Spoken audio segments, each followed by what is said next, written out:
Today I want to give you some of my top tips for Tactics Ogre Reborn after putting well over 100 hours into the game and several more hours into researching the game and reading through your comments in previous videos. So let's start with one of perhaps the more nuanced mechanics in the game, elemental affinities.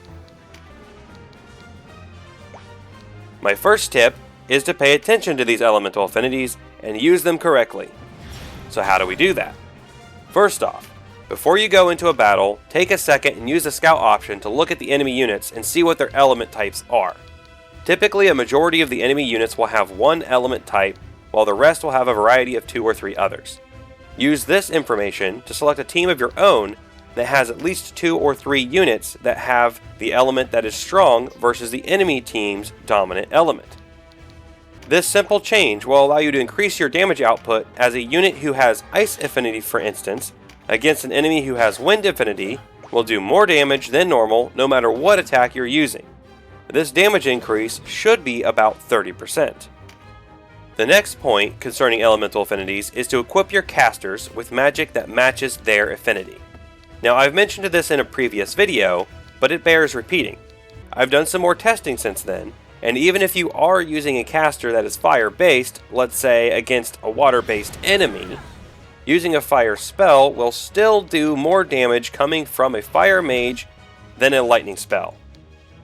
This is true even though you would think it would make more sense for the lightning spell to do more damage since water is weak to lightning. This said though, you'll also need to take into account the physical damage type of a spell, as many do either pierce, crush, or slash damage as well. So depending on the armor the enemy has equipped, certain spells may do more or less damage. In general though, your mages are most effective when specialized. My advice is to have multiple casters with different affinities so that you always have a good caster option for each battle. The final point when it comes to elemental affinities has to do with weapon finishers. Oddly, unlike spells, elemental finishers will do more damage against their counterpart element even if coming from a unit that is not of the stronger element. So for instance, a lightning finisher such as Lightning Strike from two-handed swords will still do more damage to water affinity units than a wind finisher from a neutral ice unit. However, using the lightning finisher from a lightning unit will still gain the greater attack bonus in this example.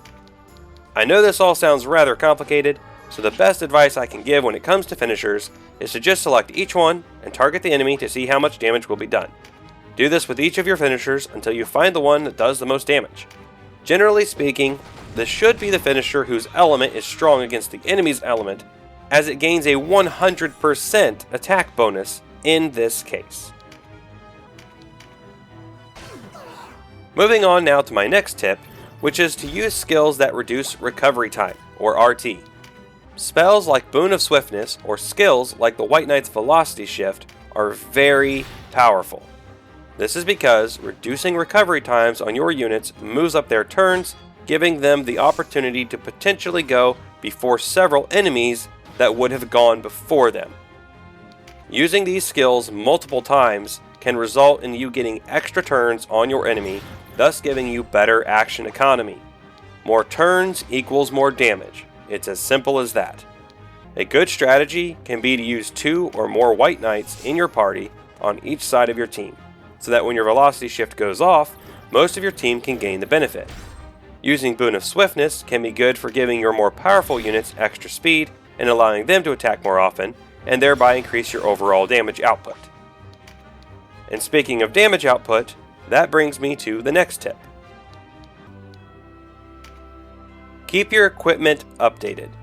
If you've watched my video on building strong characters, you will have already heard this one, but it is one of the best tips and one of the easiest ones to implement. Make sure you check the shop and crafting menus every time new items become available, as every increase in survivability and damage output is helpful and will give you a slightly easier time. I have a couple more tips coming up that will help you with this one as well, so I will talk about those here in just a minute. But first, let's talk about boss battles. Boss battles can be a real pain sometimes due to how Tactics Ogre Reborn uses the card system to buff these bosses, making them uber powerful compared to normal units. This is how a boss should feel, of course, but how do we deal with that high damage output, especially on bosses who have counterattacks that do 2 or 3 times the damage that we do to them? The answer is patience. Give your melee units time to charge up their finishers, and then move in and attack. Counterattack does not go off against finishers, meaning not only are you doing more damage, but you are also not taking the 200 or 300 damage counterattack. A good round of 3 or 4 finishers can ruin a boss, or at least weaken them enough to finish them off the next round. Another good boss killer is spells. Since these can usually do okay damage to a boss and are fired from a distance, they are another good option. This next tip is one of the ones I promised that will help keep your team's equipment up to date, and that is to choose a core team of 4 to 8 units to use in every battle. First off, this makes keeping equipment updated easier because you can prioritize these units first so that you always have a core team fully equipped. The next advantage to having this core team is that it will make picking units for battles so much easier if all you do is just swap out a handful of supporting units based on the battle's details rather than your entire team every time. Having this core team can go a long way toward giving you some focus in a game that has so many viable options that they can lead to analysis paralysis. Next up, don't underestimate the value of healing and revival items. By the time you reach the mid-game, the healing provided by clerics becomes subpar, and you are much better off using mending salves and later mending essence to heal, as these provide much better HP recovery. In addition, you should keep blessing stones on as many units as possible. After using a blessing stone, the revived unit gets to act immediately, and because of this, there have been multiple times where I've had 2, 3, or more units down, and then simply went around the room reviving and healing everyone. While the position of enemy units can make this difficult, once it's done, you essentially have a fresh start with half the enemies.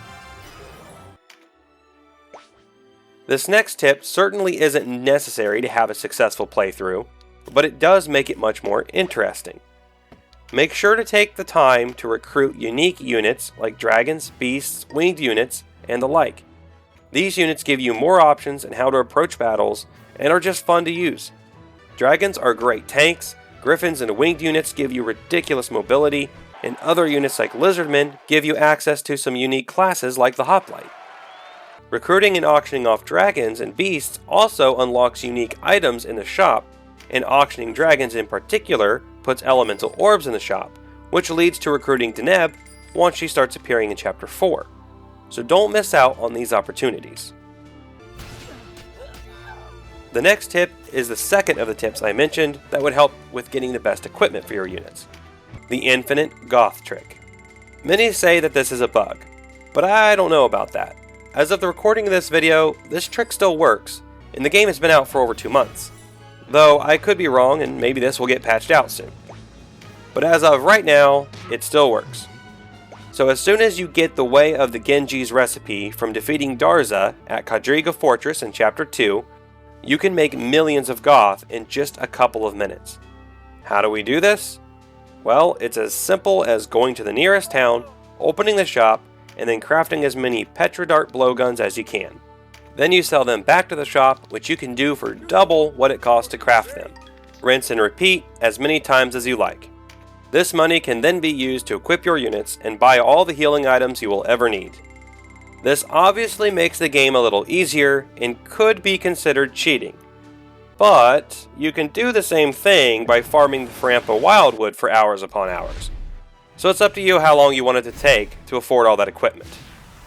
And speaking of equipment, take advantage of status effects and especially weapons that inflict them. Status effects can be very powerful when you inflict them, especially things like poison or breach. Whether a unit can actually inflict a status effect generally relies on them having a high mind stat, but certain skills allow you to improve that chance or guarantee it altogether. The concentration skill, for instance, will give you a 30% increase in chance to inflict statuses. But skills that guarantee a 100% chance to hit, like Eagle Eye or Fearful Impact, will allow your next regular attack to always inflict the status effect present on your weapon. The most common example of this would be a Terror Knight using a Claymore and Fearful Strike, which inflicts Breach and Fear at the same time, greatly debuffing the enemy's attack and defense. Another great debuff skill is the White Knight's Paralysis Blade, which inflicts stun with every regular attack he makes. There are many more combinations of weapons, skills, and status effects to discover, so make sure to experiment from time to time and find what works best for you. Love 'em or hate 'em, buff cards are an integral part of the game in Reborn, and my advice would be to not underestimate them. A physical up card or a magic up card increases their respective attacks by 50%, and these stack. Enough of these cards on one of your units can essentially make them a boss. But the same is true for enemy units, and it's worth trying to prevent them from picking these up.